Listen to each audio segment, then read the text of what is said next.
he visitado innumerables santuarios, he escalado a altas cimas para conocer templos y lugares sagrados.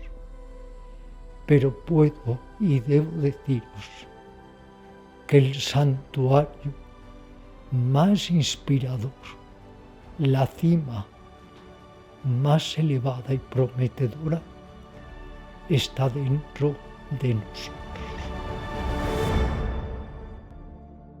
Bueno, bienvenidas un día más al canal. Hoy estoy aquí con Ramiro Calle. Bienvenido, Ramiro. Hola, Victoria. Hola, Ramiro. Gracias. Me alegro que hayas tenido esta deferencia de trasladarte de Alicante aquí para entrevistarme. Un placer, qué menos. ¿Cómo no voy a venir a entrevistar a un maestro para mí? Bueno, como tú dices, eterno aprendiz, ¿no? Exacto, aprendiz contigo en mi novela El Fakir. Y siempre insisto, ¿cuál es el deber de un aprendiz? Seguir aprendiendo. Bueno, Ramiro, para la que no lo conozca, profesor de yoga, pionero en España del yoga también, sí, ¿no? Estamos aquí en su centro de Madrid. ¿Cuánto tiempo llevas, Ramiro, enseñando yoga aquí? Bueno, aquí 55 años. Aparte también de yoga, varios años en la Universidad Autónoma de Madrid, también en las aulas de la tercera edad para gente mayor, que dependían entonces del Ministerio de Cultura, y en fin, pues toda mi vida la he dedicado al yoga y a la indagación de otras muchas técnicas de autorrealización. Tuve, cuando era muy joven, un instituto de yoga por correspondencia, luego di clases de yoga a domicilio y finalmente pues inauguramos este centro de yoga en 1971. Mucha historia hay aquí en estas Mucha paredes. Historia. Y además de todo eso también escritor de muchísimos libros. Escritor, conferenciante, investigador, pero repito, al final un aprendiz y un buscador de las realidades supremas. Buscar, igual que está en el destino del aprendiz, seguir aprendiendo, en el del buscador está seguir buscando hasta el último aliento. Hoy vamos a hablar del desapego, entre otras cosas también, y experiencias que nos compartirá también Ramiro, cómo conseguir esto que él también transmite mucho en sus enseñanzas, en sus libros, en sus clases también, cómo construir esa paz interior, ¿no? Cómo desapegarse de al final lo material, las expectativas, la identidad, que el apego es algo que a día de hoy causa mucho sufrimiento en la gente. Para empezar, y permítaseme esta especie de broma, estoy muy apegado al desapego. Estoy sumamente apegado a querer desapegarme. Incluso recuerdo que caminando por una pagoda en Birmania, vi como un monje estaba escribiendo en una pizarra para sus fieles lo siguiente: incluso del apego al nirvana hay que liberarse. ¿Pero qué es el apego? El apego es atadura, es encadenamiento, es grillete. El apego es un deseo vehemente hacia algo, porque no hay que confundir deseo con apego. El deseo forma parte de la vida humana, de los animales, de los seres humanos. El problema no es el deseo, el problema es apegarse al deseo y entonces tener esa especie de ligadura, y la ligadura es terrible, con nuestros deseos. Si fuéramos capaces de disfrutar, pero sin apego, si fuéramos capaces de sufrir, pero sin añadir sufrimiento al sufrimiento, toda nuestra vida sería totalmente diferente. Pero cuando hay apego, hay miedo, porque si algo te apega mucho, temes perderlo. Cuando hay apego, hay obsesión, hay servidumbre, hay esclavitud. Pero es cierto que hay diferentes grados de apego y podríamos decir que más vale tener apego a la meditación que apego a las drogas, por poner un ejemplo, claro. Apego a lo bondadoso y no a lo malévolo. ¿Dónde dirías que está digamos, el límite en eso que has dicho que el deseo es algo natural de los seres humanos? ¿Dónde dirías que está el límite para diferenciar en cuanto ya empieza un deseo a ser apego o a ser dañino para nosotros? Suponte que ahora tienes el deseo de ir a pasear por el retiro. Pues ve. ¿Y si no puedo? ¿Dónde está el problema? Tú lo has dicho. Sí. El problema está en tu reacción si no puedes. Pero sigamos indagando. ¿Tienes deseos de ir al retiro a pasear? Ve. Y suponte que luego el retiro cierra hoy a las 12 de la noche. Y suponte que luego, una hora después que salgas del retiro, tienes deseo de volver a pasear por el retiro. Ve. ¿Dónde está el problema? El problema empieza cuando ese deseo no se puede realizar. Se convierte en apego y empieza a hacerte sufrir. Pero si tú aceptas esa no posibilidad de ir al retiro con naturalidad, sin aferramiento, sin apego, ¿dónde está el problema? ¿Cuál es el problema? Que la mente ha entrado en una especie de campo de concentración que se dirige por dos tendencias.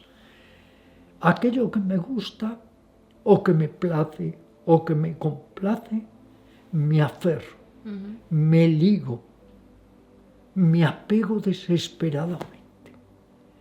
Aquello que no me gusta me causa antipatía, aversión, odio, rabia, malestar. Entonces estoy todo el día como un mono danzando entre el apego y el odio, el apego y el odio. Eso empobrece mi vida, estrecha mi mente y lo que es peor, genera mucho sufrimiento inútil que me podría librar de él. Pero si tú consigues que aunque cierren de por vida el retiro, no te afecte, lo has disfrutado, lo has vivido plenamente, déjalo ir, ¿dónde está el problema?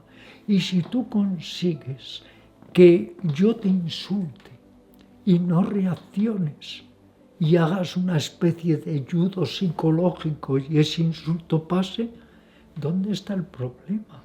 El problema está en las reacciones continuas. Me he vuelto un obsesivo de lo que me hace disfrutar, con lo cual lo disfruto menos. Tanto quiero disfrutarlo que ya no lo disfruto. Tanto temo perderlo que ya no lo disfruto. Y me he vuelto un obsesivo aversivo de lo que me causa dolor, con lo cual siempre estoy añadiendo sufrimiento al sufrimiento.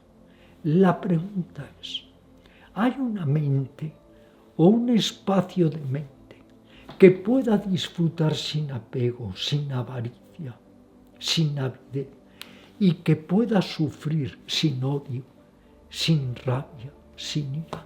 Esa es la cuestión. Hay un plano de mente que podamos alcanzar donde sigamos disfrutando y sufriendo, pero sin apego y sin odio. ¿Lo hay? Investiga. Yo afirmo que lo hay. Que lo han dicho todos los grandes maestros, que todos alguna vez en meditación hemos experimentado ese espacio de mente donde dejas de sentirte acaparado, hipotecado por el apego y por el odio. En suma, por el pequeño yo, el ego que hay detrás, porque no creamos que el apego y el odio surgen así, mágicamente. Hay un protagonista, hay un receptor, que es el ego. Y el apego, al final, ¿qué es? Es apego a lo sensorial, a lo que te place, a la caricia. A sensaciones, ¿no? Al final, claro, a emociones. Exacto. ¿Y en odio qué es? Es rabia, aversión, a lo contrario de la caricia, por seguir con el ejemplo, la bofetada. Claro que a todos nos gusta más la caricia que la bofetada, pero como todo no pueden ser caricias y a veces hay bofetadas, voy a entrenar mi mente para que ni se apegue tanto a la caricia ni odie tanto la bofetada, porque la vida va a ser una sucesión hasta el momento final de caricias siguiendo con el ejemplo y de bofetadas, de situaciones gratas y de situaciones muy ingratas. Y trabajando en esto que dices, ¿dónde estaría, digamos, la diferencia entre trabajar el desapego, lo que tú dices, no caer en ira, ni tampoco pegarse a los cumplidos o a las caricias, como decimos? ¿Dónde estaría la diferencia entre trabajar el desapego pero no caer en el desinterés? Claro, te voy a poner un ejemplo que sucedió en esta sala de yoga que tenemos a nuestro lado. Un gran maestro y amigo que ya murió, Amadeo Soler Leris, budista, profesor de meditación vipassana, nos dio un intensivo de fin de semana. Al final del intensivo, que ya todos estábamos extenuados, alguien le preguntó, ¿pero realmente qué es la ecuanimidad? Y él dijo, mirad, si ahora ponéis ante mí una cena buena y una cena mala, me como la cena buena, porque eso es lo inteligente. Pero si solo tengo la mala, no me lamento, no me quejo, no lloro, no grito, me la como y ya está. El desapego, la ecuanimidad, no es ni mucho menos indiferencia. Prefieres la caricia a la bofetada. Pero como no todos son caricias, tienes que tratar de no aferrarte a la caricia ni odiar la bofetada. Dicho en términos menos simbólicos, tratar de que los problemas de la vida no nos afecten tanto y que las situaciones gratas no nos generen tanta dependencia, tanta ligadura, tanta esclavitud, porque además, cuando uno está muy apegado a alguien o a algo, surge el miedo de perderlo. Y entonces ya tampoco eres feliz, o sea que ni el apego ni el odio nos hacen felices. Apego y odio son dos grandes falsarios, son dos polos, dos extremos. Tenemos que tratar de estar más equilibradamente en el camino del medio. Al final el odio sería también lo que dices, no como por el apego, ¿no? Porque es la contraparte. Claro, la contraparte. Exactamente. El odio es una forma de apego, porque es que tengo apego a lo contrario. Tú me das una torta y lo que tengo apego es a la caricia, a lo contrario. El odio y el apego hay que estudiarlos muy bien porque son dos raíces que hay en la mente difíciles de reconocer y difíciles de superar. Y lo importante es llegar a un momento en el que uno pudiera estar equilibrado, armónico, en paz, a pesar de los contrarios, a pesar de que vienen, como dicen los sabios chinos, vientos del este, vientos del oeste. Esa es la vida, porque hay amigos, hay enemigos, porque hay amor, hay desamor, porque hay encuentro, hay desencuentro. Hay que estar preparado con equilibrio para todo ello y además comprender que si nuestra mente está clara y tranquila, lo desagradable ya no nos hará tanto daño y además lo nombraremos maestro de nuestro desarrollo. Bajo tu experiencia personal, Ramiro, ¿ha habido algún momento así o experiencia que recuerdes que digas, en este momento de mi vida o en eso que me pasó, el desapego me ayudó muchísimo o fue clave para superar algo difícil? Cuando yo estaba recién ingresado al día siguiente en el Hospital de la Paz. Recuerdo que me llamó una amiga profesora de yoga en este centro que se llama Silvia, amiga desde hace muchos años y 20 y tantos años o 30, profesora de yoga en este centro. Y yo estaba en la habitación y me acuerdo que le dije: Silvia, esto intuyo que lo que me está pasando es muy, muy serio, pero es un buen momento para que todos practiquemos el desapego. En ese momento surgió en mí eso que llamo el segundo aliento, me encontré muy fuerte, muy claro, sabiendo que eso era muy grave como fue, pero que yo podía mantener ahí el desapego. En los momentos a veces más difíciles nos asiste esta mano invisible que hay en nosotros, que nos ayuda, que nos sostiene. El segundo aliento que decías antes, sí, ¿no? Exactamente. Yo he estado 3, 4 veces a riesgo cierto de morir en la India, por diferentes circunstancias. En 99 viajes a la India, un país que cuando viajé a él ya la primera vez en 1972, nada tiene que ver como es ahora. Pues he estado varias veces a punto de morir, pero nunca he sentido miedo. En ese momento el segundo aliento, la mano invisible, me ha ayudado a no tener miedo. Y en cambio a veces ante pequeñísimas cosas, la mente es tan traicionera que tienes miedo, suspicacia, deseo incontrolado, celos, rabia, envidia. Así es la mente. La mente es verdaderamente un mono loco y borracho que está todo el día saltando de rama en rama, y por eso es tan importante aprender a conocer, a dirigir y hasta donde sea posible a dominar la mente. ¿A qué crees que tiene la gente más apego? De la gente que que ha pasado por aquí o que ha acudido Bueno, aquí. en Occidente y ya en todo el mundo donde hay un capitalismo salvaje, un materialismo incontrolado, tenemos todos mucho apego a las cosas materiales. Pero las cosas materiales no son las peores en apego. Hay apegos emocionales, psicológicos, ideológicos, que son mucho más graves. Le preguntaron a Buda, ¿cuál es el peor de los apegos? Y dijo, el apego a las ideologías, el apego a las ideas. Podemos llegar a matar, a denigrar, a explotar a los demás, a hacer guerras por culpa del apego a nuestros estrechos puntos de vista.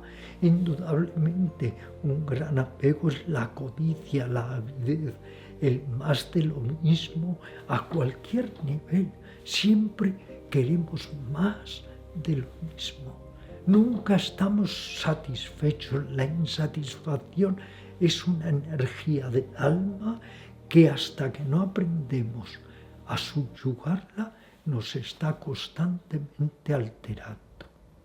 Ese apego que dices a las ideologías, o creo que viene relacionado también con la identidad que tiene uno, ¿no? Por supuesto, y los viejos modelos de pensamiento, los viejos patrones que todos son una trampa, porque al final creemos que son nuestros y no son nuestros. Lo que dijo el gran psicoanalista Lacan, los deseos de los demás son nuestros deseos. Llega un momento que ya no sabemos ni cuáles son nuestros deseos reales, porque vivimos mimetizados tanto con los deseos de los demás que los convertimos en nuestros deseos y necesidades. Pero cuando nos vamos despojando de todo ello y quedamos limpios, desnudos, nos damos cuenta que ni esos deseos, ni apegos, ni intereses vitales eran nuestros, que también es que la sociedad o nuestros familiares o en el colegio nos los han inculcado. Son viejos patrones que condicionan totalmente nuestra vida. también el apego por aparentar, el apego por triunfar, el apego por tener yo más éxito que tú y jactarme de ello. Y la envidia es un gran apego, no solamente el envidioso. Siempre se culpa al envidioso, pero decía mi padre, y me lo enseñó desde niño Ramiro, mucho peor que el envidioso es el que levanta las envidias, porque se jacta de sus bienes, de sus éxitos, y levanta envidias en los demás sin ningún decoro y sin ningún pudor. Te iba a preguntar, ahora que dices esto del apego a los resultados o a las metas que uno se pone, ¿cómo dirías que se puede hacer compatible, digamos? Imagínate una persona que tiene grandes metas o propósitos, ¿no? A nivel profesional. Imagínate tú que has escrito un montón de libros. Bueno, pues imagínate, yo quiero ser autor, escribir tantos libros o viajar mucho. ¿Cómo haces para que un objetivo grande que a ti te gustaría cumplir no se convierta en una cárcel, ¿no? Exacto, qué buena pregunta. Eres una gran entrevistadora. Gracias. Mira, hay un yoga que se llama Karma Yoga, que es muy poco practicado, porque la gente hoy en día lo que quiere es el yoga físico, ser el más flexible del cementerio, seguir aparentando el culto al ego, a la personalidad. Bien, el Karma Yoga nos dice, haz lo mejor que puedas en todo momento y circunstancia y olvídate de los resultados. El agricultor coge el mejor terreno para plantar, busca la mejor época del año para plantar, escoge la mejor semilla, el mejor abono, atiende la huerta, la riega, pero ¿y si viene un tornado? Claro. Él no puede ni nadie condicionar los resultados. Por eso el Karma Yoga es muy sabio. Haz lo mejor que puedas en todo momento y circunstancia y renuncia a los resultados. Si tienen que venir, vendrán por añadidura. Si te obsesionas por ellos, no sirven para nada. Está muy bien tener metas, la propia liberación, el crecimiento interior, la autorrealización, el firme propósito de ser mejor con los demás. Son metas. Pero no dejes que te obsesionen. El apego es obsesión, es ligadura. Pon los medios. Y si luego no sucede, encógete de hombros y vuelve a comenzar. El mismo suelo que nos hace caer es en el que tenemos que apoyarnos para incorporarnos. No estemos aterrados con ese patrón o concepto social del fracaso y el éxito. ¿Pero qué es el fracaso? ¿Qué es el éxito? El mundo está lleno de lo que llamo personas con el síndrome del triunfador fracasado. Son personas que aparentemente lo han conseguido todo. No tienen un amigo, se llevan mal con sus hijos, se llevan mal con su consorte, tienen úlcera, duermen mal, tienen un carácter hosco. Pero eso es ser un triunfador fracasado.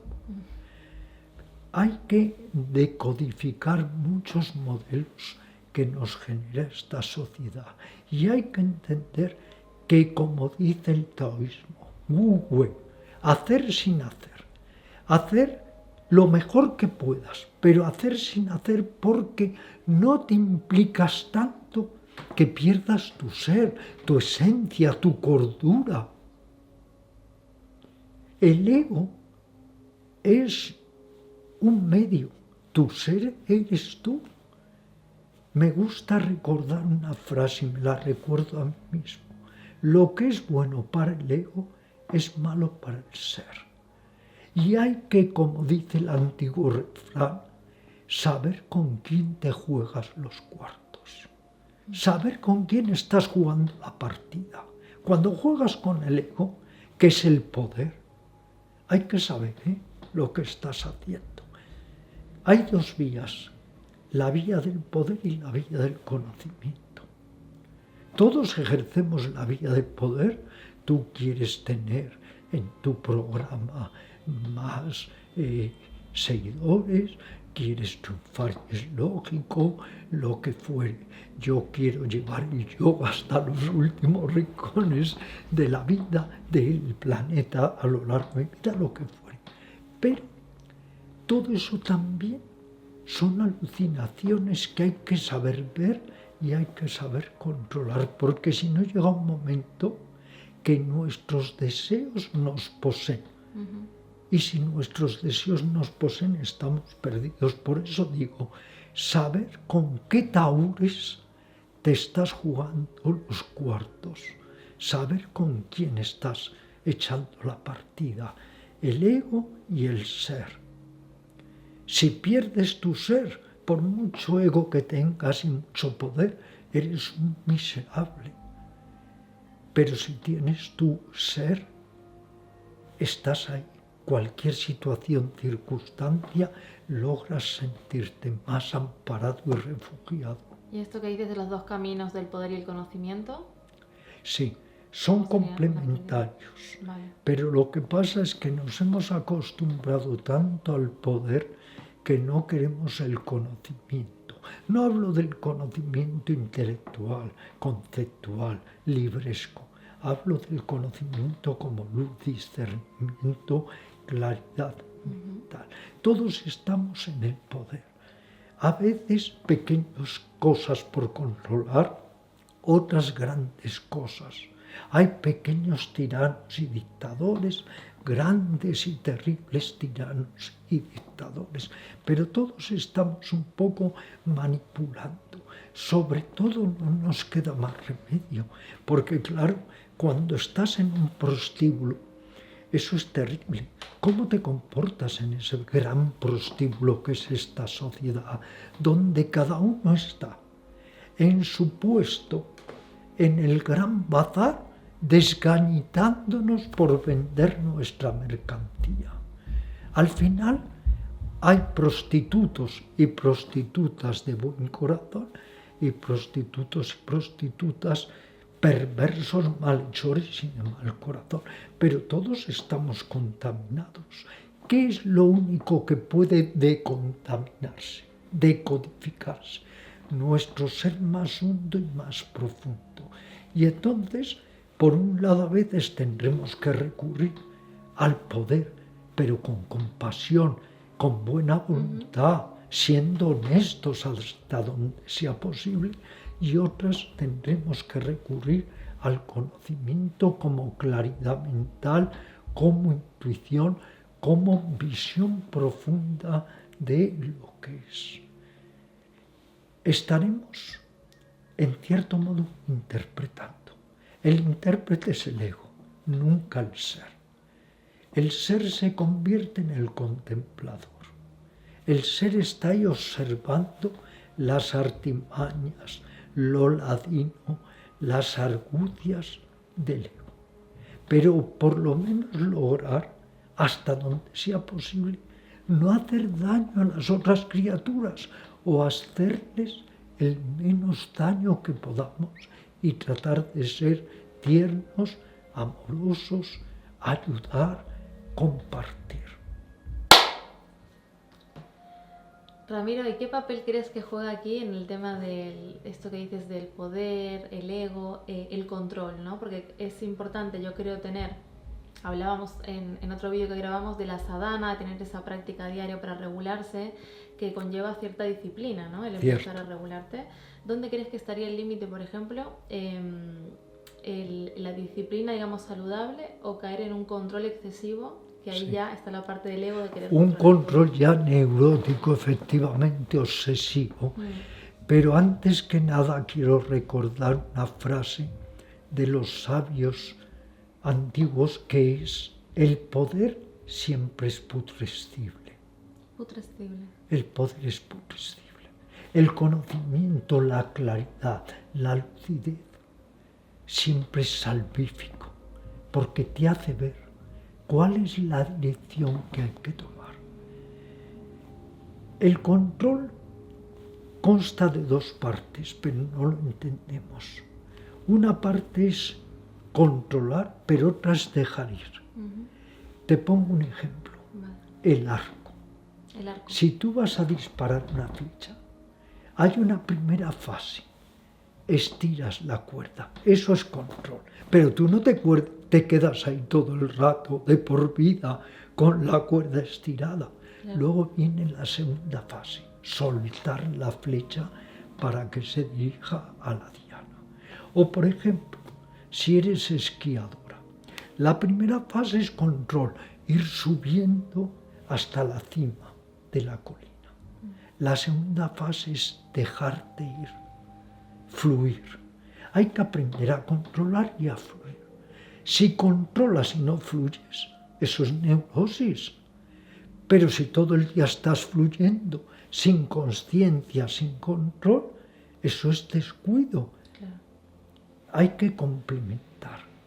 Por otra parte, es muy importante entender lo que es el recto propósito. La gente no lo entiende y es esencial. El recto propósito es que tú te haces un propósito y tienes que perseguirlo como si fuera tu Dios para lograr cambiar. ¿Eres celosa? No lo sé. No. Creo que no. Te veo que no. Siento que no. Si no, le podemos preguntar a tu pareja, pero siento que no eres celosa. Bien, suponte que fueras celosa y te hicieras un firme propósito. Quiero dejar de ser celosa como sea. Y eso hay que llevarlo a sus últimas consecuencias. O quiero dejar de ser avariento o de ser hostil, lo que fuere. Firme propósito de deshacerme de esas cualidades nocivas que me enturbian y me envenenan. Y en contraparte, el firme propósito de conseguir desarrollar cualidades que me dignifiquen y me humanicen. Tolerancia, indulgencia, benevolencia. Todos tenemos que hacernos el firme propósito. El firme propósito sirve para la vida interior espiritual, pero también para tu trabajo, para tu relación con los demás. Pero si al final los propósitos, como suele ser, acaban en nada, naufragan, nunca vamos a cambiar, nunca vamos a mejorar y humanizarnos. Me encanta esto que dices porque hoy en día se oye mucho la palabra propósito o conéctate a tu propósito. Está de moda, otra vez. Pero siempre se asocia, nunca nadie lo asoció de la gente que yo he escuchado a la parte interior, ¿no? Siempre se asocia a algo externo, absurdo. Al trabajo, a Pero la porque, meta. claro, en una sociedad total y descarnadamente materialista, todo se aplica hacia afuera y nada hacia adentro. Todo hacia afuera y nada hacia adentro, cuando el verdadero propósito es renunciar al lado oscuro, negativo de nosotros y potenciar el lado constructivo. Igual que la luz disipa la oscuridad, voy a renunciar a la oscuridad que hay en mí para que pueda aflorar lo más luminoso, la mejor versión de mí mismo. Pero en esta sociedad materialista, hasta la mayoría de los podcasts, de los libros de la llamada autoayuda, que son de autodesayuda, que es lo peor que hay, según muchos de esos libros, todo está aplicado afuera, todo hacia afuera, nada hacia adentro. Y como dijo el gran psiquiatra Jung ya hace muchos años, si hay un exceso de externalización, al final todos nos enajenamos y enloquecemos, porque vivimos para lo externo, para el gran teatro, pero no para nosotros. Tú has tenido, que hemos hablado antes también de que al inicio, ¿no? Que has viajado más de casi 100 veces a la India. ¿Has tenido en algún momento apego a esa búsqueda espiritual que has tenido, ¿no? Al final, como siempre, buscando aprender más y más y más. Yo he tenido y tengo muchos apegos porque yo soy como aquel maestro que estaba muriendo, los discípulos le rodean y nos dice: maestro, unas últimas palabras. ¿Cómo ha sido tu vida. Y el maestro dice error tras error tras error. Me identifico, he pasado por infinitas noches oscuras del alma, innumerables errores, cosas que me gustaría corregir, encuentros y desencuentros, apegos y desapegos, en fin, cuando llegas a esta edad de 82 años, que mañana es mi cumpleaños precisamente, cuando llegas a esta edad y eres un Virgo inquieto, que desde niño has sido insatisfecho, que has querido comprenderlo todo y no has comprendido nada, etc., pues ciertamente hay muchas cosas que le quedan a uno por refinar. Es como el joyero que va refinando una joya. Pues me queda mucha joyería que seguir. Y si tuvieras que decir, por ejemplo, ya no del apego, ¿no? En general, sino... El apego mismamente a mi gato. Ah, tu gato. A mi gato, que los gatos, bueno, mi gato Emil, que he escrito un libro con el corazón y el alma, lo que aprendí de mi gato Emil, que curiosamente es el más vendido en los últimos años de la editorial, que demuestra que hay mucha gente que ama profundamente a los gatos y los tiene. Yo he tenido un gran apego a Emil, mi mentor, mi hijo, mi hermano, mi maestro, mi ser más querido. Me acuerdo que un escritor que está especializado en temas del Japón, José Pazó, escribió un texto precioso que se llama Emil, el alma de Ramiro, y que se puede encontrar en YouTube. Emil ha sido para mí, tu maestro. Entonces, claro que los apegos emocionales son los más difíciles de superar, pero bastante tenemos ya con los apegos emocionales para que encima estemos fabricando por ignorancia todo tipo de apegos absurdos, materiales, necios, superfluos, un largo etcétera. ¿Cómo te ha hecho a ti, trabajando el desapego, de tu experiencia personal, digamos, cómo te ha influido, por ejemplo, en tus relaciones personales, ser una persona con desapego? Es que eso también da problemas. Cuidado. Ser desapegado. Porque ¿no? Hay gente que te dice, oye, que no tienes mucho interés por mí cuando eres tan desapegado. Claro, lo cual es porque unifican o identifican o mezclan el apego con el amor. Claro. Cuando el amor más genuino sería el amor consciente, que en realidad se proyecta sobre otras criaturas sin exigir nada a cambio. Yo recuerdo otra anécdota personal, permítaseme, que un grupo de 20 alumnos me dieron una cena, pero estamos hablando de hace 30 y tantos años, me dieron una cena y uno de los alumnos, que además era uno de los primeros budistas en España, de repente dice, quiero hablar y quiero decir que no hay derecho a lo que pasa, porque Ramiro de forma natural es desapegado y todos los demás estamos apegados. ¿Por qué esta injusticia? Dijo en la cena este alumno Antonio. ¿Y qué respondiste? Pues en realidad es que ni estaba dentro de mí, ni entiende que puedes también ser un gran actor, cuidado, puedes esbozar una amplia sonrisa cuando pierdes a tu amante más querida, o no sé, no, pero es cierto que he tenido siempre como un don natural para en las relaciones ser intenso y a la vez desapegado. Esto a veces crea dudas e incertidumbres. Si ves que una persona en la relación emocional es muy intensa, luego no asocias que a la vez sea desapegada, porque te confundes, ¿cierto? Claro. Pero esa intensidad es porque soy una persona muy emotiva, muy cariñosa, muy afectiva, pero que sí, a través de mis prácticas y mi sadhana he llegado a la conclusión de que la ligadura es terrible. Porque la ligadura, queramos o no, es esclavitud. Pero claro, aquí tendríamos que llegar, Victoria, a dos características de la mente que merece la pena analizar. La mente adictiva y la mente conflictiva. Todos tenemos una mente muy adictiva. Se adicciona a todo.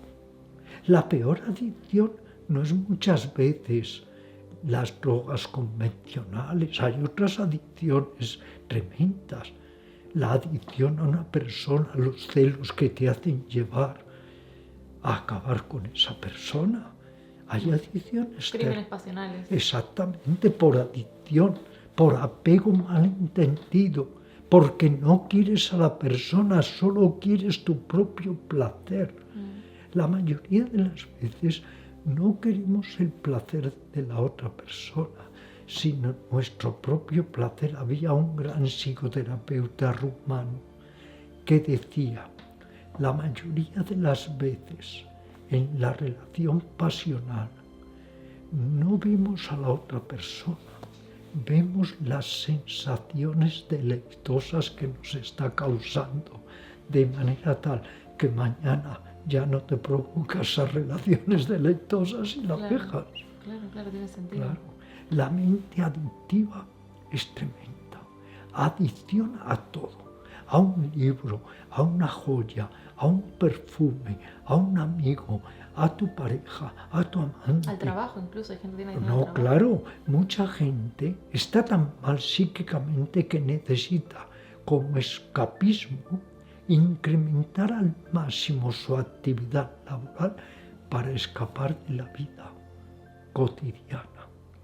Adicción a todo y, por supuesto, la adicción a nuestra falsa personalidad, a nuestro ego. Esa es la mente adictiva.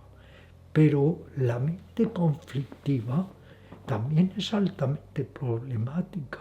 Es esa mente que con todo crea conflicto. Todos hemos conocido alguna vez personas sistemáticamente conflictivas. Sí. Nada las place, nada las satisface, siempre son puntillosas, quisquillosas, pero todos tenemos mucho de mente conflictiva, es la que crea oposición, fricción, aversión. ¿Y qué consejo darías, por ejemplo, para empezar a practicar, mejorar estas dos partes, digamos, en el día a día? Algo sencillo que digas. A propósito de estas mentes, o en general. Sí, en general, para trabajar el desapego, esa parte a lo mejor Sí. más adictiva o conflictiva. Exacto, lo esencial, la aceptación consciente de lo inevitable. Si algo tiene remedio, remedíalo. Pero si no tiene remedio, acéptalo. Hay que aprender a aceptar. Llegó un discípulo a su maestro y le dijo, maestro, ¿cómo escapar al verano y al invierno? Y el maestro dijo, muy fácil, cuando llega el verano sudas, cuando llega el invierno tiemblas. ¿Dónde está el problema? El problema es que cuando es verano quieres que sea invierno y cuando es invierno que sea verano. Si tienes los que tienen pareja muchas veces quieren no tenerla y los que la tienen están locos por tenerla. Siempre lo que no tenemos, el conflicto, la divagación, el pequeño yo molesto y quisquilloso, aceptación plena y consciente de lo inevitable. Si tú vas a un lago y arrojas una roca y el contenido de un bidón de aceite, la roca se hunde, el aceite flota por mucho que grites, patalees, te revuelvas. Aceptación de los hechos también, saber, esto lo puedo cambiar para mejorarlo, cámbialo. Esto tengo que asumirlo, asúmelo, sin crear tanto conflicto ni tensión. ¿Qué dirías de, por ejemplo, y ya te hago una pregunta más, por ejemplo, de la gente al revés, ¿no? Y esto te lo digo porque a mí me ha pasado en algún momento, de tener miedo al conflicto, o sea, intentar evitar a toda costa el conflicto. Eso no sé qué es peor, si una cosa Yo creo que es peor, ¿eh? ¿Ves? Fíjate, eso es muy grave también. Es que el conflicto está aquí.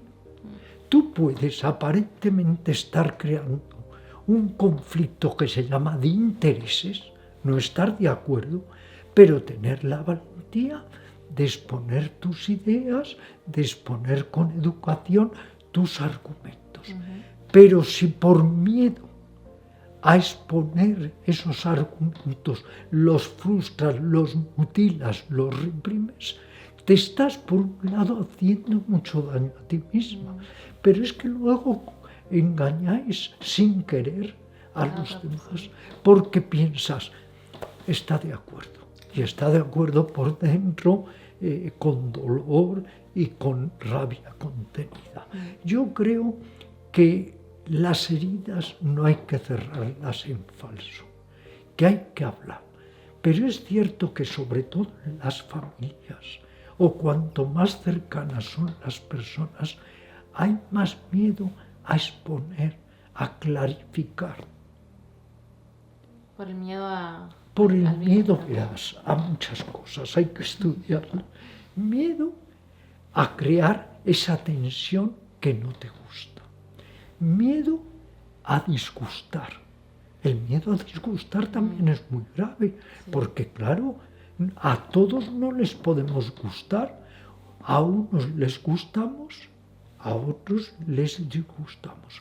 Miedo a que los demás no te vean como tú querrías que te vieran. Miedo a que no te acepten. Miedo a la reacción de los demás. O sea, hay muchas causas para evitar el conflicto. Claro. Pero no hay que entender el conflicto como fricción, oposición o empecinamiento, ¿no? Es que muchas veces hay contrastes de pareceres y hay que dialogar sin miedo, sin oscurantismos, para ver si se puede acordar una situación o no. Igual que no decir las cosas y sofocarlas a los demás. Eso a la larga lo único que hace es crear pus. Es como una herida que no somos capaces de sajarla y desinfectarla y al final te crea una septicemia. Buen ejemplo. Luego entrénate en crear un poco de conflicto. Todos tenemos que entrenar los lados de la personalidad que no están activos. Te explico. El introvertido tiene que practicar la extraversión.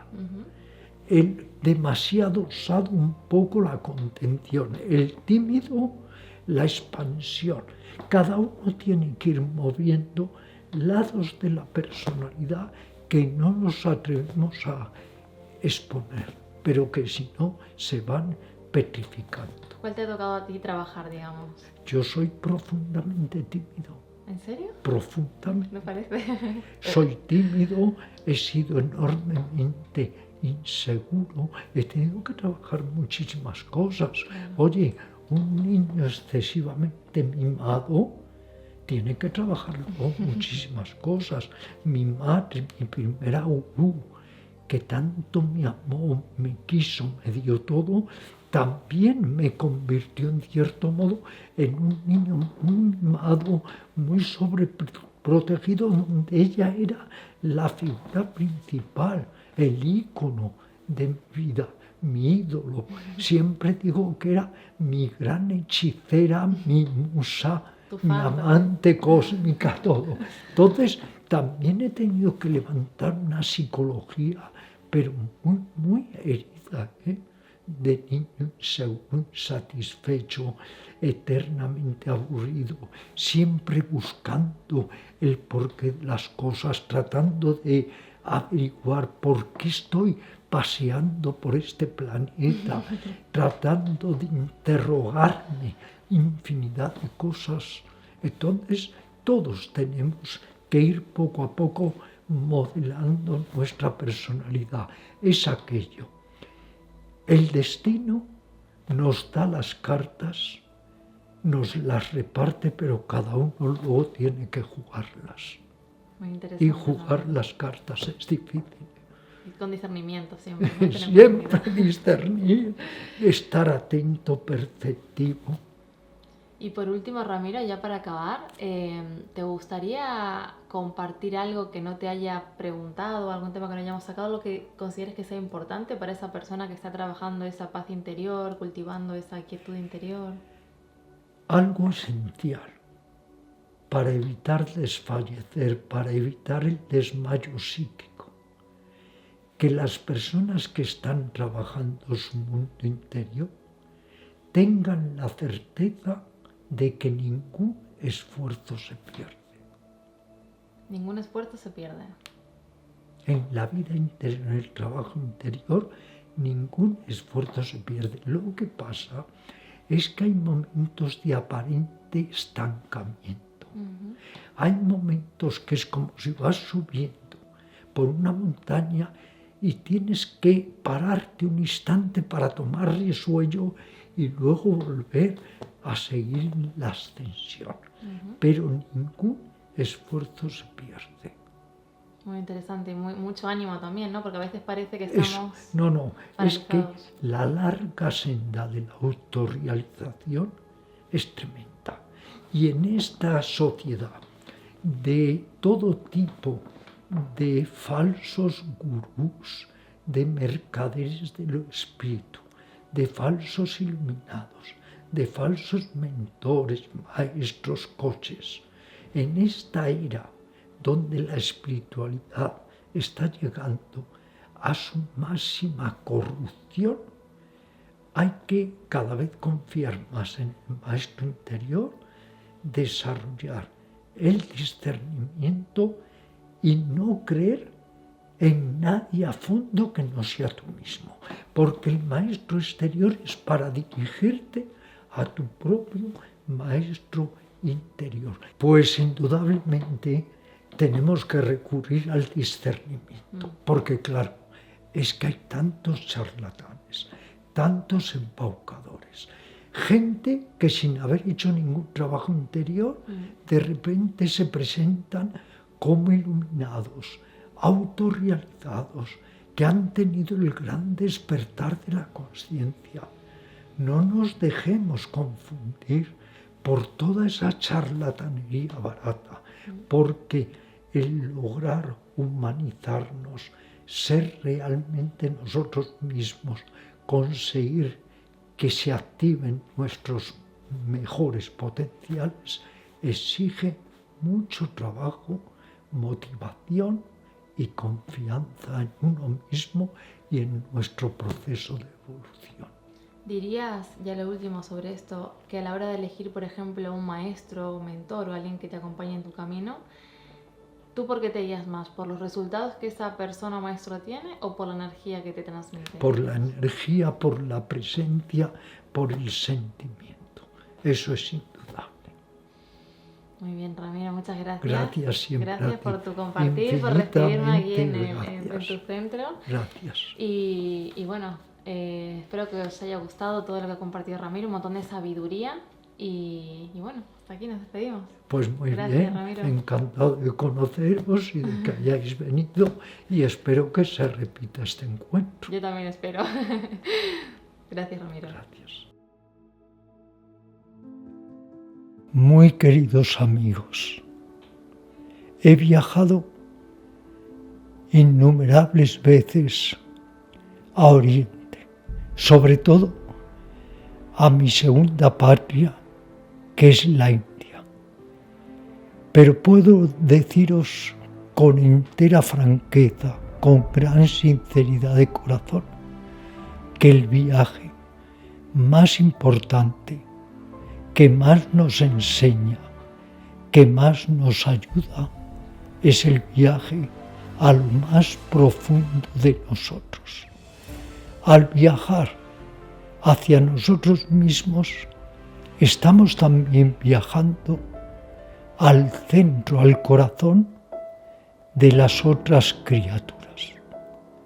He conocido infinidad de maestros espirituales, de mentores para cabalgar hacia la conciencia iluminada, pero puedo deciros que el mentor más seguro, el maestro más fiable, está dentro de nosotros.